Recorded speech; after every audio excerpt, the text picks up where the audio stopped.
말씀 보겠습니다. 마가복음 1장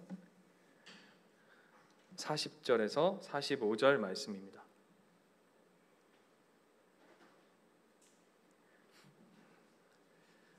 마가복음 1장 40절에서 45절 말씀.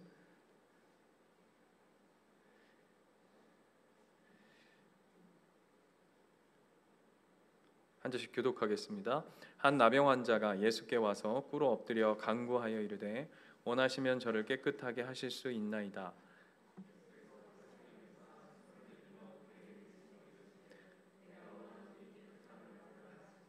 곧 나병이 그에게서 떠나가고 깨끗하여진지라.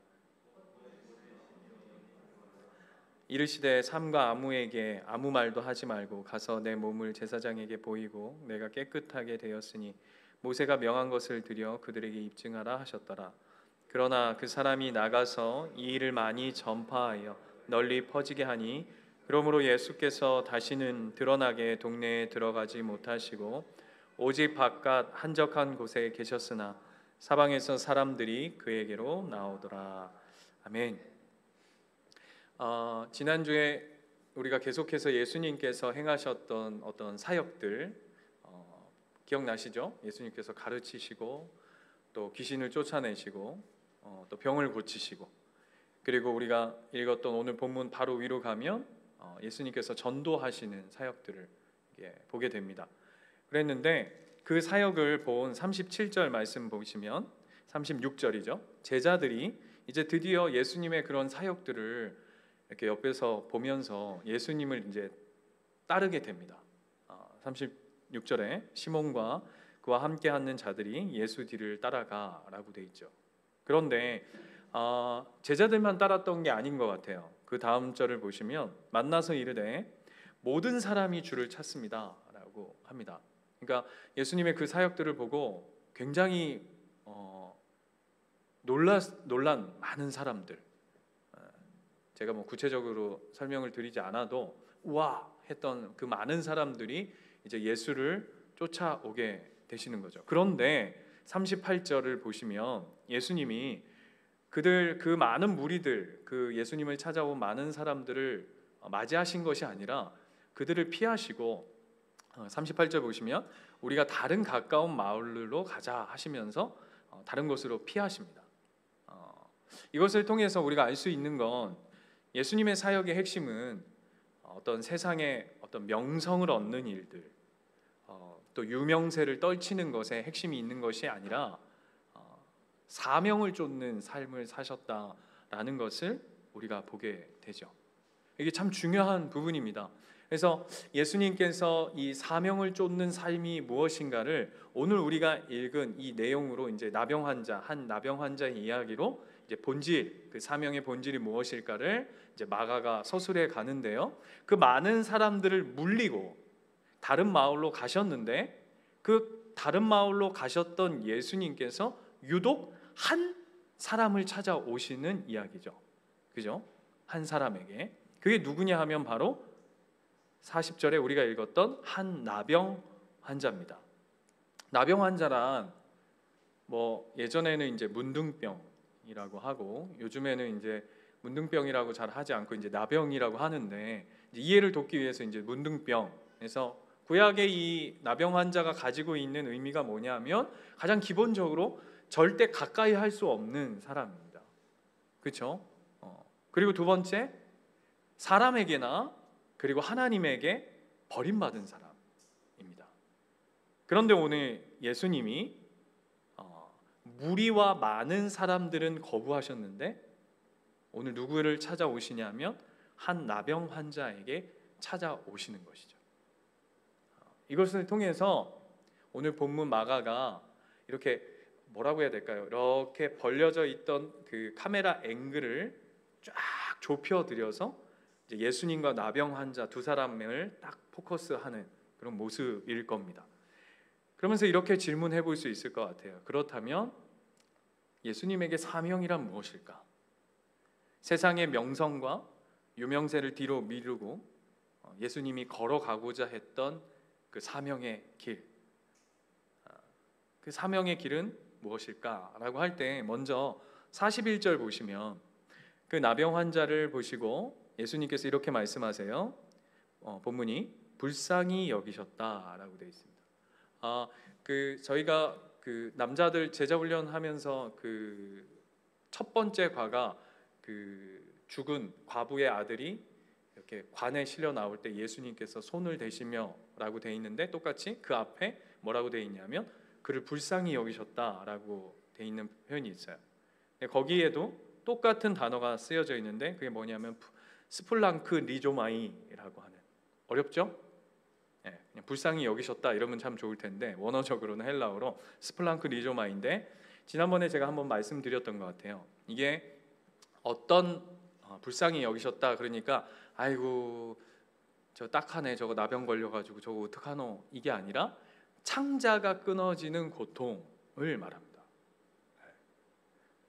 그래서 이것을 통해서 사명이란 뭘까라고 할 때 안타까운, 첫 번째 그냥 안타까운 마음을 가지는 것, 하나님 아버지의 마음을 가지는 것, 우리가 이렇게 쉽게 생각할 수 있습니다. 그런데 여러분 한 번만 더 생각해 보면 조금 의아해할 수 있습니다. 왜냐하면 창자가 끊어지는 고통으로 예수님께서 이렇게 우시는 거잖아요. 공감하시는 거잖아요. 그런데 질문 하나 해볼게요. 예수님 바로 고치시잖아요. 그렇죠? 바로 나음을 있게 하시는데 왜 웁니까? 모르셨나요? 야, 저 너무 불쌍한데 하나님, 내가 손 한번 대볼게요. 그럼 하나님 낫게 하시면 낫고 아님 말고, 이런 건가요? 아니잖아요. 예수님 분명히 이 나병 환자를 보는 그 순간, 아니요, 보지 않고 그 전부터, 아마 이 나병 환자를 만나는 그 시점부터 이 사람을 어떻게 콜링하고 어떻게 나을 것인지 예수님 다 알고 계셨을 거예요. 그런데 왜 이렇게 창자가 끊어지는 고통으로 울부짖으셨을까요? 바꿔서 얘기하자면 어떤 울음일까요? 이 울음은 단순히 나병 때문은 아닌 거죠. 그렇죠? 나병 때문이라면 웃으셔야죠. 왜요? 좀 이따 너 낫는다. 근데 우신다고요. 왜냐하면 예를 들면 이런 겁니다. 사도행전 3장에 가면 그 성전 미문 앞에 안진뱅이가 있습니다. 네, 베드로와 요한이 성전에 들어가다가, 기도하러 들어가다가 그 미문에 앉아 있는 안진뱅이가 나를 보라고, 나를 좀 도와달라고 이렇게 얘기를 하죠. 그래서 베드로와 그 요한이 고쳐냅니다. 그 유명한 얘기가 뭐죠? 은과 금은 내게 없으나 내게 있는 건 내게 주니 나사렛 예수 이름으로 일어나 걸어라 하면서 이제 일으키죠. 그랬더니 이 안진뱅이가 가장 먼저 한 일이 뭔지 기억하십니까?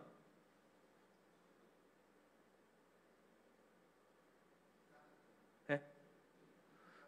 그 앞에 이렇게 돈 모아놨던 걸 막 챙겨가지고 가방 들고 튀었나요? 아니요. 그가 일어나자마자, 성전 미문에서 일어나자마자 첫 번째 행동이 뭐였냐면 성전으로 뛰어들어가 춤추며 놀았더라, 이렇게 돼 있어요. 무슨 고백이냐면 성전 미문 앞에 안진뱅이란 뭘 상징하는 거냐면 성전 미문이잖아요. 미문이 뭡니까? 그러니까 못 미칠 미 아니잖아요. 그죠? 미흡하다 미 아니잖아요. 무슨 미죠? 아름다운 문이에요. 아름다운 문 앞에 안진뱅이가 있는 아주 조화롭지 못한 상황.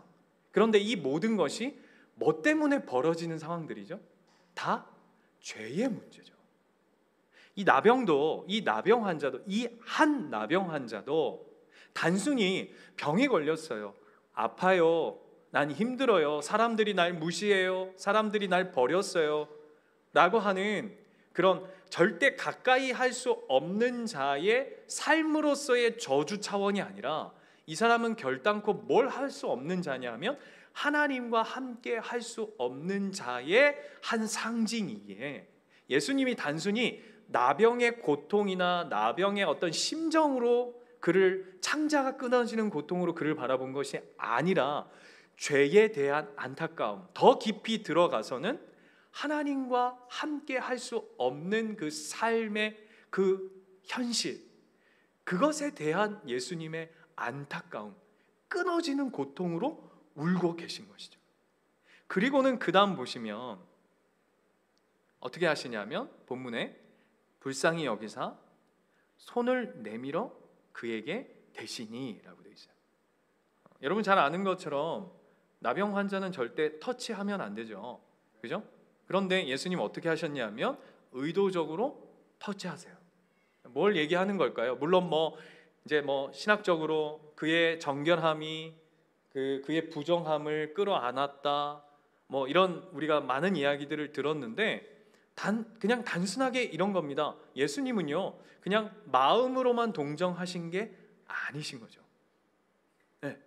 그 안으로, 그 고통 안으로, 그 죄의 저주 안으로, 그 삶 안으로 예수님이 들어가신 거죠. 들어가신 것뿐만 아니라 그 저주를 예수님께서 끌어안으신 것이죠. 그것이 손을 내밀어 그를 고치신 그 표현이 가지고 있는 의미인 거예요. 그래서 예수님은, 그러니까 그 사명의 길이란 뭐냐 하면 그냥 마음으로만 동정하는 삶이 아니라 아이고 참 불쌍하다, 저거 어떡하노 라고 하는 그냥 관망자로서 조명하는 것이 아니라 그 삶 안으로 적극적으로 사명자는 들어가는 거예요. 구경꾼으로 사는 게 아니죠. 그냥 보고 있는 게 아니죠. 오늘 예수님이 그걸 우리에게 밝히 드러내 계신 거예요. 창자가 끊어지는 고통, 하나님 아버지의 마음을 가지고 즉 죄악 가운데 널브러져 있는 그 심령에 대한 안타까움, 동시에 그것을 그냥 보고 관망하는 자리가 아니라 끌어안고 구경꾼이 아니라 그 안으로 들어가는, 그것이 사명을 가진 자의 삶의 모습임을 오늘 예수님이 우리에게 보여주고 계신 겁니다. 그런데 두 번째는 보시면 40절이 참 재밌어요. 여러분, 나병 환자가 가지는 가장 큰 원함, 니즈, 그 소원, 그게 뭐죠? 예? 나병 환자가 가지는, 나 진짜 한 200억 가졌으면 좋겠다, 이런 걸까요? 나병 환자의 소원이 뭘까요? 그렇죠. 그거 너무 당연한 겁니다. 병 고침 아니겠습니까? 병 고침. 그렇죠. 그런데 오늘 나병 환자의 이 예수님을 만난 후에 그 기도 제목을 한번 보세요. 그 원함을 보세요. 뭐라고 돼 있죠? 예? 이렇게 돼 있어요. 내가 낫기 원합니다. 이렇게 되어 있지 않아요. 예수님, 나 나병 좀 고쳐주세요. 이렇게 얘기하지 않아요. 뭐라고 돼 있어요? 당신이 원하시면 이라고 돼 있어요. 이 놀라운 고백이에요, 여러분. 여러분, 나병 환자예요, 여러분. 아까 얘기한 것처럼 늘 어떤 삶을 살았을까요? 아무도 상종하지 않는 외톨이, 버려진 자, 저주받은 자. 그러면 저 같으면 어떤 이 병을 고칠 수 있는 사람을 만났다고 하면 뽕나무 아니라 안 그러겠습니까? 네, 뭘 다 드려야 된다고 해도 아마 다 드리면서 이렇게 얘기할 거예요. 예수님, 빨리 고쳐주세요. 저 좀 고쳐주세요. 저 좀 봐주세요. 예수님, 엄청난 능력이 있으시다면서요. 제가 다 들었어요. 제가 보진 못했죠. 그죠? 맞습니까? 예, 나병 환자와 함께하지 못했으니까 보진 못했을 거예요. 그런데 수많은 얘기들을 듣지 않았겠습니까? 그러니까 그렇다면 저 같으면 빨리 고쳐주세요 일 텐데 오늘 뭐라 그러냐면 당신이 원하시면 이라고 얘기해요. 그래서 사명이란 뭐냐면요, 여러분, 나의 원함을, 예수님의 원함을 내 원함으로 끌어당기는 걸 사명이라 하지 않아요. 사명의 삶이란 나의 원함이 예수 그리스도의 원함 안으로 들어가는 거예요. 아까 예수님이 우리의 삶 안으로 들어오시는, 관망하거나 구경하시는 분이 아니라 그 죄 가운데 그걸 해결하기 위해서 우리의 삶 안으로 들어오셨듯이 우리 또한 사명의 삶의 가장 기본적인 자리가 무엇이냐면 나의 원함을 아뢰는 자리가 아니라 나의 원함이 그분의 원함 안으로 들어가는 거예요. 그래서 우리가 기도가 뭐예요? 그거잖아요. 하나님, 내가 이런 원함이 있습니다. 그런데 이 원함이 하나님 당신의 원함과 이게 포개지기 원합니다. 하나님 원함이 있는데 내 원함과 맞지 않아. 막 억지로 끌어당기고 막 떼쓰고 땡깡 부리고 나 40일 금식할 거예요. 이래도 안 들어주면 나 죽어버릴 거예요. 이게 사명이 아니라 내 것을 아까 우리의 찬양의 고백처럼 내 왕관을 그분의 발 앞에 내려놓고 그분의 원함함으로 내 원함을 밀어넣는 거죠. 그게 사명의 길이라고 오늘 이야기하는 거예요. 아까 보세요. 아까 예수님을 찾아왔던 수많은 사람들이 있었어요. 그죠? 그들의 원함은 무엇이었을까요? 그죠? 다 각자들의 원함이 있었을 것이다. 그런데 오늘 성경은 그 수많은 사람들의 원함과 이 한 나병 환자의 그 원함을 대조시키고 있는 거죠. 이렇게 질문할 수 있을 것 같아요. 너의 원함은? 오늘 이 말씀을 보고 읽고 듣고 오늘 말씀을 새기는 하나님의 사명의 길을 걷겠노라 말하는 수많은 성도들 그리스도인들의 너의 삶의 원함은 이 한 나병 환자의 원함처럼 예수의 원함 안으로 맞춰져 가기를 원하는 그 원함인지, 아니면 그냥 나의 원함으로 병 낫고 돈 많이 벌고 내 환경과 상황을 열어주길 원하는 그 원함 안에 머물러 있는 것은 아닐까. 그래서 이렇게 제가 정리해봤어요. 병이 낫고 예수가 없으면 그 사람은 영적 나병 환자예요. 그렇죠? 네. 병이 낫는데 그의 삶에 예수가 없으면 그냥 여전히 그는 영적 나병 환자죠.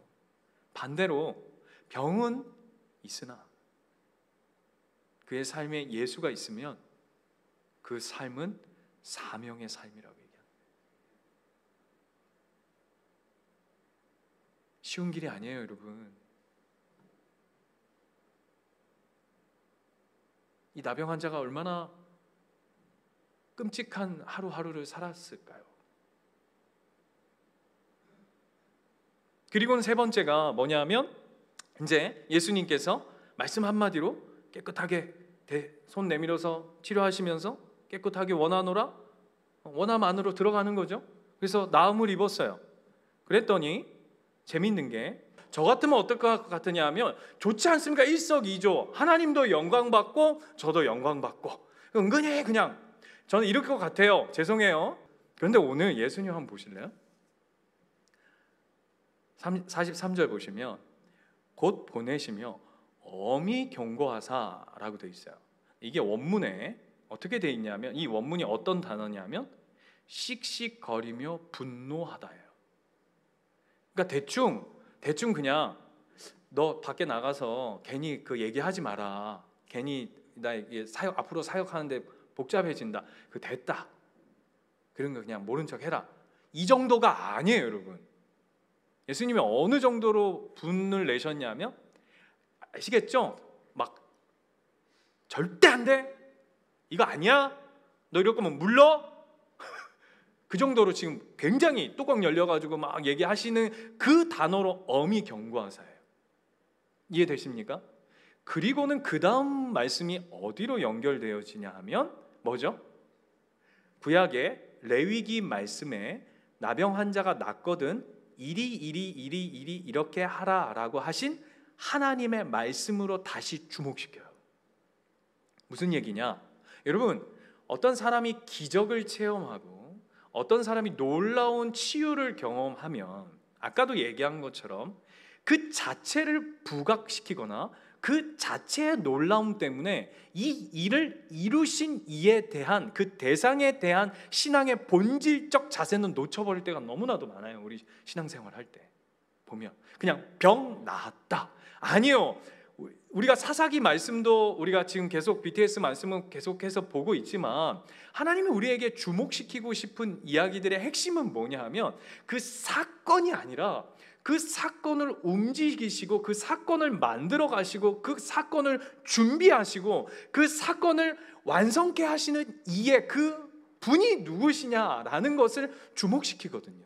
오늘 예수님도 예수님이 손을 대시면서 아무도 함께 하지 않는, 아무도 같이 하지 않는, 아무도 그 사람과 접근하지 않고 아무도 그냥 거부당해도 그냥 당연해요. 안 그러겠어요? 이거 보세요. 이런 분위기에서 예수님한테 나와서 나를 좀 고쳐달라고 이렇게 얘기하면 예수님이 너 말씀도 못 봤니? 너 더럽게 왜 그러냐? 이렇게 한다고 이 시대 때 아무도 뭐라 할 사람이 없다고요. 맞죠? 그런데 예수님이 그렇게 낫게 하신 후에 어딜 주목시키시냐면 하나님이 주셨던 그 말씀의 규례로 다시금 들어가게 해요. 사명이란 뭔지 아십니까? 사명이란 기적, 나음, 치유를 주목하는 것이 아니라 내 삶이 기적이고 나음이고 치유를 맛봤다면 말씀으로 확인받고 말씀으로 점검받는 기본의 자리로 돌아가는 거예요. 그게 사명자예요. 어려워요.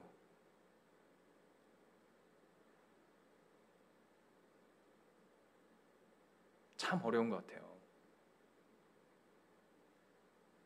여러분 삶에 저는 진짜 우리 예수님교회 가족 모두가 여러분 삶에 진짜 기쁜 일이든 때로는 어려운 일이든 고난이든 또 슬픔이든 행복이든 감사한 일이든 그 모든 것이 여러분 삶이 말씀으로 확인되어지는 삶 되시기를 축원드립니다. 아니면 교만해져요. 그렇지 않으면 절망해요.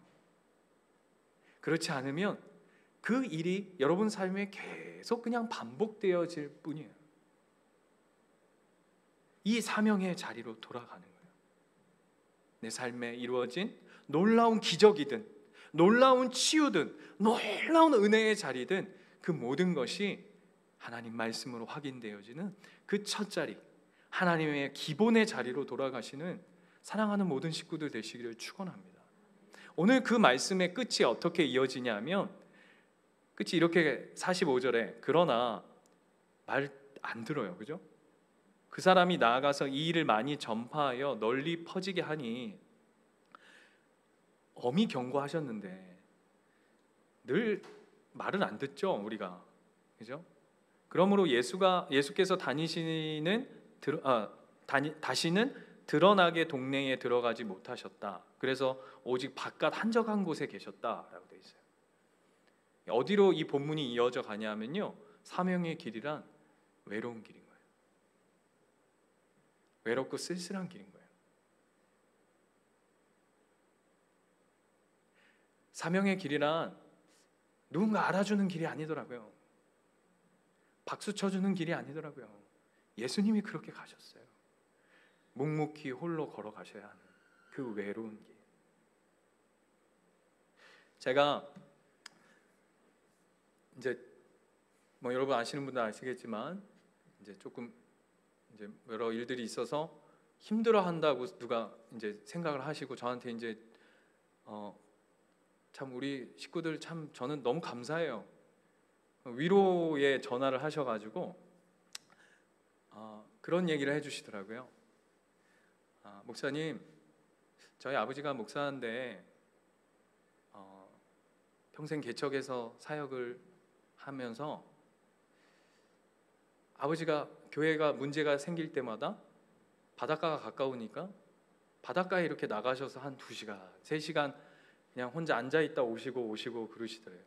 하루는 교회 성도들이 많이 우르르 왔다가 그 평생 집사님하고 이렇게 그 부서에 오랜, 우리식으로 하자면 중직자죠. 그래서 교회에 중요한 역할을 하셨던 분이 그냥 나가셨대요. 그러면서 뭐라고 하시면서 가셨냐면 목사님 말씀이 이제 새롭지가 않습니다 라고 하시면서 나가셨대요. 한 10명이 우르르 나갔답니다. 그랬더니 목사님이 아무 소리 안 하시고 이제 바다에 가셔서 아버지가 한참을 계시더니 뭘 들고 들어오시더래요. 그래서 뭔가 하고 봤더니 돌인데, 돌이 이렇게 산처럼 생겼더랍니다. 이렇게 뾰죽 이렇게 산처럼 생긴 돌인데 가운데는 이렇게 움푹 파여가지고 맨질맨질하고, 그래서 아버지가 저게 가셨다가 이렇게 모양이 좀 신기하니까 들고 들어오셨나 보다 이렇게 생각을 했대요. 그랬는데 나중에 알고 보니까 아버님이 어머님, 그러니까 할머니죠, 할머니. 목사님 어머님을 통해서 얘기를 들었는데 이렇게 얘기하시더래요. 야, 이름을 얘기를 할 뻔했네. 뭐 누군지 대충 아시겠죠? 네. 누구야? 니네 아버지가 저거 돌, 예전에 그 돌 그거 집에다 왜 갖고 온 줄 알아? 그러셨대요. 그래서 모르겠는데요. 그거 그냥 어린 시절이니까 그냥 신기해서 가져오신 거 아니에요? 그랬더니 이렇게 얘기하시더래요. 앉아서 바다를 이렇게 보고 있는데 돌이 이렇게 하나 있는데 여기 와서 철썩, 저기 와서 철썩, 여기 때리고 저기 때리고 하는데 돌은 그냥 묵묵히 그 자리에 있더래요. 그래서 목사님이 내가 저 돌처럼 살아야겠다 하시고 그걸 이제 가져다가 놓으시고 현관 앞에다 이렇게 두셨대요. 그러니까 나가실 때마다 돌 묵상하는 거죠. 돌. 주님 같아요.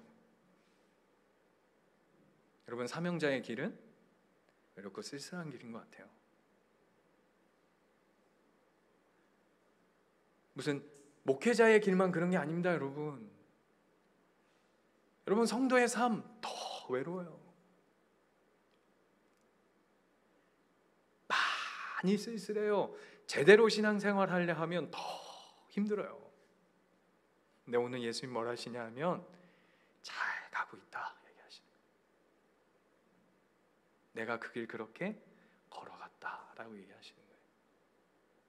그 사명의 길에 우리 사랑하는 모든 가족들과 식구들이 함께 동참하는 귀한 은혜가 있기를 축원합니다. 제가 이렇게 써왔어요. 우리 교회는 누가 떠난 것 때문에 아파하고 힘들어하고 눈물 흘리는 교회가 아니라 울어야죠. 또 그렇다고 울지 말라는 얘기를 하는 게 아닙니다. 안타까워해야죠. 근데 그것보다 하나님을 떠난 영혼들을 바라보면 예수님이 창자가 끊어지는 그 아픔처럼 그것에 울 수 있는 교회가 되기를 저는 소원합니다. 반대로 세상적으로 어마어마한 사람이 교회에 왔다고 해서 우리 교회가 흔들리지 않는, 마음이 빼앗기지 않는 그런 교회가 되기를 또한 소망해 봅니다. 그 사명의 길, 명성이 아닌, 인정이 아닌 그 사명의 길을 걸어가신 예수 그리스도의 마음이 우리 안에 가득히 담겨지는 이 한 날 되기를 축원드립니다. 우리 함께 찬양하고 함께 기도합시다.